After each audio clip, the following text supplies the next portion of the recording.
ఇవన్నీ క్లియర్గా ఉన్నాయో ఈ 4 పాయింట్స్, వాళ్ళకి కీ రిజిస్ట్రేషన్ సీరియల్ నెంబర్ అనేది వచ్చేసింది, రేషన్ కార్డ్ అప్రూవ్ అయింది, రేషన్ బియ్యం కూడా తీసుకుంటున్నారు. అలాగే పెద్దవాళ్ళు కూడా ఫ్యామిలీలో ఎంతమంది ఉంటే అంతమంది ఈకేవైసీ చేయాలా, ఒక్కరికి చేస్తే మిగతా వాళ్ళకి బియ్యం రైస్ వస్తాయా అంటున్నారు. అలిగేషన్ పెట్టినప్పుడు మీ సేవలో రిసిప్ట్ ఇస్తారో ఆ రిసిప్ట్ తీసుకొని వెళ్ళండి, మీరు ఏమేమి ఫార్మ్స్ పెట్టారో అవి కరెక్ట్ ఉన్నాయా లేదా రీచెక్ చేసుకోండి. Hi friends, welcome back to my channel. ఎలా ఉన్నారు అందరూ? నేనైతే చాలా బాగున్నాను. This is Samhita Raj. Thank you so much for your love and support. చాలా బాగా సపోర్ట్ చేస్తున్నారు. అలాగే ఇంకా నాకు మీ సపోర్ట్ కావాలి. ప్లీజ్ సబ్స్క్రైబ్ చేసుకొని పక్కనే ఉన్న బెల్ ఐకాన్ అయితే ప్రెస్ చేసి పెట్టుకోండి. నేను ఏం వీడియోస్ పోస్ట్ చేసినా ఫస్ట్ మీకే నోటిఫికేషన్ వస్తుంది, మిస్ అవ్వకుండా చూడొచ్చు. అలాగే కమెంట్ చేసే ముందు ఖచ్చితంగా లైక్ చేయండి. ఈ ఇన్ఫర్మేషన్ మీకు యూస్ఫుల్ అనిపిస్తే ఇంకో 10 మెంబర్స్కి షేర్ చేయండి, వాళ్ళకు కూడా యూజ్ అవుతుంది. సో ఆల్రెడీ తమిళ చూసారు కదా. ఈరోజు నేను ఈ వీడియోలో మన తెలంగాణ రాష్ట్రంలో రేషన్ కార్డ్స్ వస్తున్నాయి, కొంతమందికి అప్రూవ్ అవుతున్నాయి, కొంతమందికి అవ్వట్లేదు. అప్రూవ్ అయిన వాళ్ళకి కీ రిజిస్ట్రేషన్ ప్రాబ్లమ్స్ చాలా మంది ఫేస్ చేస్తున్నారు. నేను ఆల్రెడీ ప్రీవియస్ వీడియోస్లో key registration serial number not exist అనే ప్రాబ్లం ఎందుకు వస్తుంది, ఎప్పుడు అప్డేట్ అవుతుందని చెప్పాను. కానీ ఇంకా చాలా మందికి చాలా డౌట్స్ ఉన్నాయి. మరి వీడియోస్ సరిగ్గా చూడట్లేదో, మరి మీకు అర్థం కావట్లేదో తెలీదు. సో ఈ రోజు అయితే నేను డిసైడ్ చేసుకున్నాను కీ రిజిస్ట్రేషన్ అంటే ఏంటి అనేది కొన్ని పాయింట్స్ లాగా మీకు కొంచెం డీప్గా ఎక్స్ప్లెయిన్ చేద్దామని ఈ వీడియో చేస్తున్నాను. వీడియో మాత్రం ఎక్కడ స్కిప్ చేయకుండా చూడండి, అప్పుడే మీకు మీ మైండ్లో ఉన్న డౌట్స్ అన్ని క్లియర్ అవుతాయి. కొత్తగా ఇంకేమైనా ప్రాబ్లమ్స్ ఫేస్ చేస్తే కమెంట్ చేయండి అంతే. వీడియోలో ఆల్రెడీ టాపిక్ డిస్కస్ చేస్తున్నాను, క్లియర్గా ఆన్సర్ చెప్తున్నాను అందరికీ. ఇంకా వీడియోస్ చూసి చాలా మంది వాళ్ళ డౌట్స్ అనేది క్లియర్ చేసుకుంటున్నారు. రేషన్ కార్డ్స్ కూడా ఎలాంటి ప్రాబ్లం లేకుండా వాళ్ళకైతే అప్రూవ్ అవుతున్నాయి. కావాలంటే మీరు కామెంట్ సెక్షన్లో కామెంట్స్ చూడండి. సో మీరు చేయాల్సింది ఒకటే, వీడియో మాత్రం ఇక్కడ స్కిప్ చేయకుండా చూడండి. మీకు ఎలాంటి ప్రాబ్లమ్స్ ఫేస్ చేస్తున్నారు అనేది నేను కొందరు కామెంట్స్ని తీసుకొని సో వాటి ప్రకారం నేను ఎక్స్ప్లెయిన్ చేస్తున్నాను ఈ వీడియోలో. First key registration serial number అంటే ఏంటి? ఇప్పుడు మనకి రేషన్ కార్డ్ నెంబర్ ఉంటుంది కదా. ఇప్పుడు రేషన్ కార్డు మాకుంది, మీకు ఉండదు, మీకుంది వేరే వాళ్ళకు ఉండదు. సో యూనిక్ నెంబర్ ఉంటుంది. సేమ్ అలాగే ఒక్కొక్కరికి ఒకటే రేషన్ నెంబర్, అంటే ఫ్యామిలీకి ఒక రేషన్ కార్డ్ నెంబర్ ఎలా ఉంటుందో కీ రిజిస్ట్రేషన్ సీరియల్ నెంబర్ కూడా అలాగే ఉంటుంది. సో రేషన్ కార్డ్ నెంబర్ వచ్చినప్పుడు అయిపోదు రేషన్ కార్డ్ అనేది, కీ రిజిస్ట్రేషన్ సీరియల్ నెంబర్ కూడా రావాల్సిందే. అది కూడా అప్డేట్ అయినప్పుడే మనకి రేషన్ కార్డు అప్రూవ్ అయినట్టు. సో ఒక్కొక్కరికి ఒకేలా ఉంటుంది. అలాగే రేషన్ కార్డ్ అనేది ఆధార్ కార్డ్తో లింక్ అయి ఉండాలి. అదేంటి ఎలా అనేది తర్వాత చెప్తాను. అసలు ఎందుకు ఇలా అందరికి ఇంతమందికి ఫేస్ చేస్తున్నారు, ఎందుకు ఇన్ని ఎర్రర్స్ వస్తున్నాయి అంటే, ఎర్రర్స్ రావడానికి మెయిన్ రీజన్స్ ఏమేమి ఉంటాయి, అసలు మీరు ఎట్లా అప్లికేషన్ పెట్టారని నేను చెప్తాను. ఒకసారి మీరు రీచెక్ చేసుకోండి. ఫస్ట్ నేమ్ మిస్ మ్యాచ్ అయితే, అంటే మనం ఆధార్ కార్డులో ఒక నేమ్ ఉంటుంది, రేషన్ కార్డులో ఒక నేమ్ పెడితే అదొక రీజన్. సెకండ్ రీజన్ ఏంటంటే ఇన్యాక్టివ్ రేషన్ కార్డ్స్ ఉంటాయి కదా, పాత రేషన్ కార్డ్స్ లేకపోతే ఇన్యాక్టివ్గా, అంటే కొంతమంది ఉంటారు అందులో, కానీ అది ఇన్యాక్టివ్గానే ఉంటుంది, మనం రేషన్ తీసుకోము, లేకపోతే ఈకేవైసీ కంప్లీట్ చేయని వాళ్ళు. సో ఈ point second point. Third point ఏంటంటే సర్వర్ డేటాబేస్ అనేది అప్డేట్ చేయకపోవడం. అంటే ఇది మీ సైడ్ నుంచి ప్రాబ్లం కాదు, మనం పెట్టినాక అక్కడ మున్సిపల్లోనో ఇంకా డేటాని ఎవరైతే ఎంటర్ చేస్తారో సివిల్ సప్లై డిపార్ట్మెంట్ వాళ్ళు ఎంటర్ చేసేటప్పుడు డేటా అనేది మిస్ మ్యాచ్ అవ్వడం. ఈ third point. Same fourth point ఏంటంటే entry errors during card issues. మనం కార్డ్స్ అనేది అప్రూవ్ చేస్తున్నప్పుడు రేషన్ కార్డ్ అనేది ఒక నెంబర్ పెట్టి అనేది యూనిక్ నెంబర్ అనేది మనకి ఇచ్చి అప్రూవ్ చేస్తున్నారు.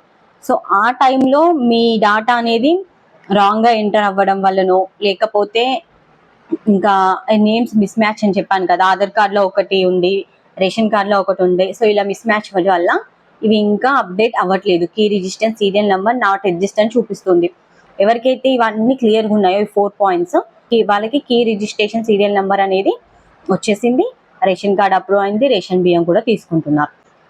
అలాగే ఒకసారి కమెంట్ చేయండి, రేషన్ కార్డ్ అప్రూవ్ అయ్యి కీ రిజిస్ట్రేషన్ కూడా నెంబర్ వచ్చి అయినా సరే 3 months రేషన్ బియ్యం ఎవరైతే తీసుకోలేరు, అసలు ఎందుకు తీసుకోలేరు, రేషన్ డీలర్స్ వాళ్ళు ఏం చెప్తున్నారో ఒకసారి కామెంట్ చేయండి, ఓకేనా?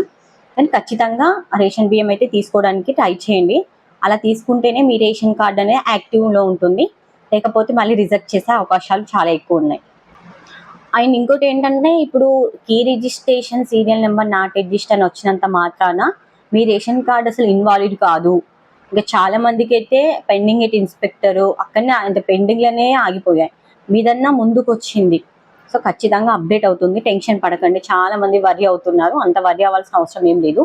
కానీ ఈ మంత్లో అంటే జూన్ మంత్లో ఇదంతా క్లియర్ అయ్యేలా చూసుకోండి.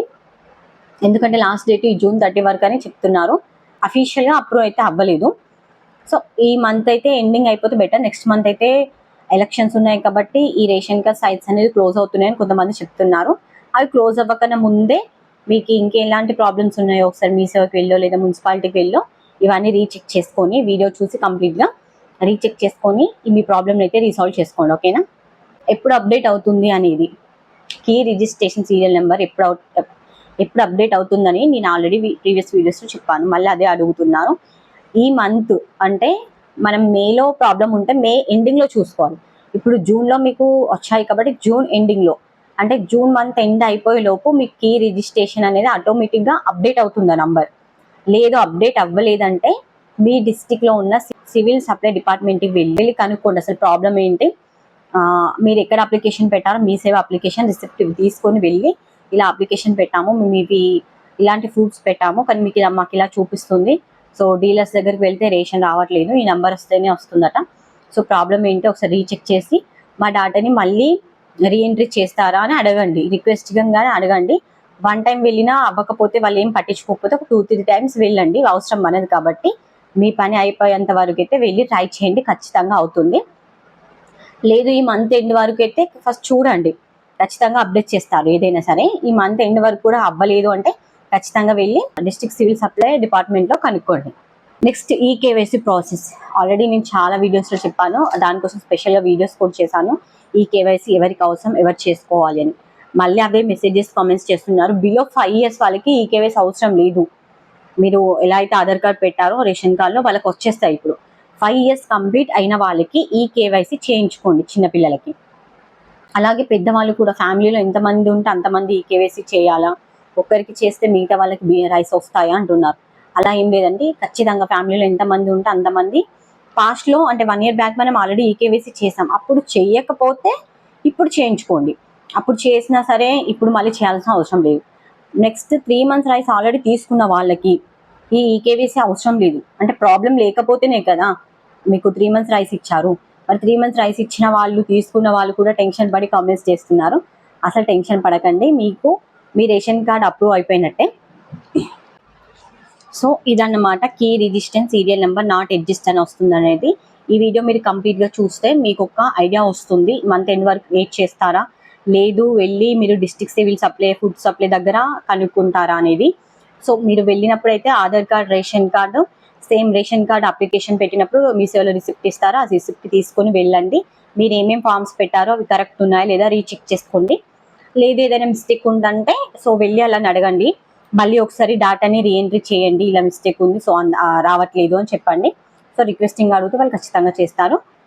ఇది అందరికీ చాలా యూస్ అయ్యే ఇన్ఫర్మేషన్, ఎందుకంటే చాలా మందికి ఇదే ప్రాబ్లం ఉంది, కీ రిజిస్ట్రేషన్ అనేది అప్డేట్ అవ్వట్లేదు అనేది. మీరు చూసి లైక్ చేసి షేర్ చేయండి, ఇంకొక 10 మందికి షేర్ చేస్తే వాళ్ళకు కూడా యూజ్ అవుతుంది కదా. రేషన్ కార్డ్కి సంబంధించిన అన్ని వీడియోస్ నా ఛానల్లో ఉంటాయి. ప్లేలిస్ట్లో రేషన్ కార్డ్ డీటెయిల్స్ అని ఉంటాయి, దానిపైన క్లిక్ చేస్తే రేషన్ కార్డ్ డీటెయిల్స్ అన్నీ వస్తాయి. ఇలాంటి మీ thumbnails చూసి ఓపెన్ చేసి చూడొచ్చు. మీరు ఎలాంటి ప్రాబ్లమ్స్ ఫేస్ చేస్తున్నారో వాటికైతే నేను ఆల్రెడీ చేశాను వీడియోస్. సో వెళ్ళి చూడండి ఒకసారి. ఇంకా కొత్త ప్రాబ్లమ్స్ ఎవరైనా ఫేస్ చేస్తుంటే కమెంట్ చేయండి, తప్పకుండా లైక్ చేయండి, ఛానల్ని సబ్స్క్రైబ్ చేసుకొని సపోర్ట్ చేయండి. ఓకేనా? Thank you so much.